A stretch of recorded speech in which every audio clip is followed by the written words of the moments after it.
Hi అండి, welcome back to my channel little baby లియాన్ చార్యనతన్. నా ఛానల్ని కనుక మీరు ఫస్ట్ టైం చూస్తున్నట్లయితే ప్లీజ్ సబ్స్క్రైబ్ చేసుకోవడం మర్చిపోకండి. ఈరోజు మనం సింపుల్గా మటన్ కర్రీని ఎలా తయారు చేయాలో తెలుసుకుందాం. ముందుగా శుభ్రం చేసుకున్న మటన్ని తీసుకోవాలి. 2 ఆనియన్స్, 2 టమాటో, పుదీనా, మెంతికూర, పసుపు, కారం, మసాలా, ఉప్పు, ఆయిల్. ఇప్పుడు స్టవ్ ఆన్ చేసుకొని ప్యాన్ పెట్టుకొని ప్యాన్ వేడయ్యాక 2 చెంచాల ఆయిల్ తీసుకోవాలి.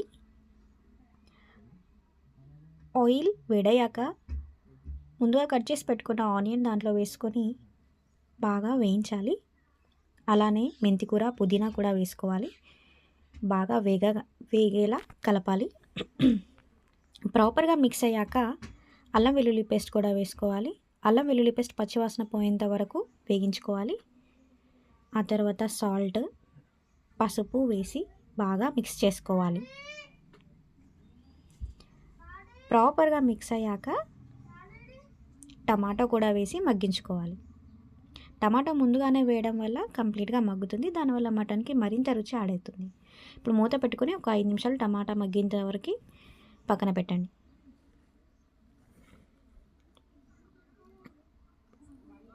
ఇప్పుడు మటన్ ముక్కల్ని ముందుగా శుభ్రం చేసుకున్న మటన్ని దాంట్లో వేసి బాగా కలపండి. ప్రాపర్గా మిక్స్ చేసుకోండి. మూత పెట్టుకొని ఒక 5 నిమిషాలు మగ్గించుకోండి. మూత పైన వాటర్ పోయడం వల్ల లోపల ఉన్న మటన్ బాగా నీటిని బయటకు వదులుతుంది. అలా ఆ నీటిలోనే బాగా మగ్గిపోతుంది. చూసారా లోపల ఎన్ని వాటర్ పేరుకుపోయాయో. ఇప్పుడు కారం వేసుకోవాలి. నేనైతే 3 స్పూన్స్ వేస్తున్నాను. మా ఇంట్లో చాలా స్పైసీగా తింటారు, అందుకే నేను 3 స్పూన్స్ వేస్తున్నాను.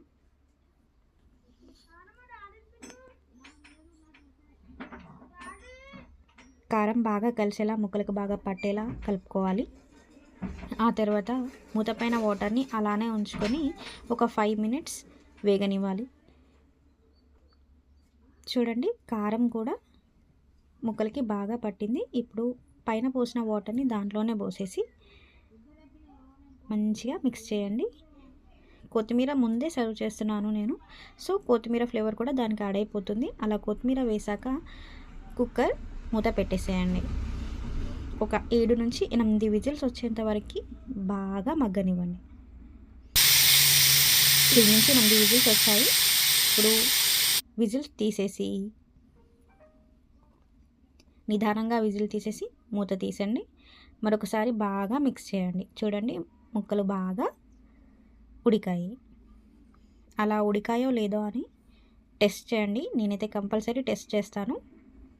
ఓకే, మనం వాటర్ పోసుకొని ఇలా ముక్కని చిదిమితే చిదిగాలి.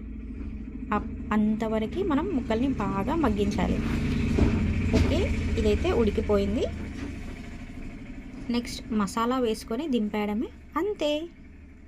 సింపుల్గా ఎంత బాగా అవుతుందో ఒక్కసారి మీరు ట్రై చేయండి.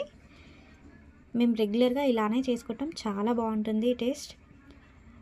ఎక్కువ మసాలాలు ఇష్టం లేని వాళ్ళు ఇలా చేసుకోండి, చాలా బాగుంటుంది విలేజ్ స్టైల్లో. అంతే, వేడి వేడి mutton curry ready. Thank you.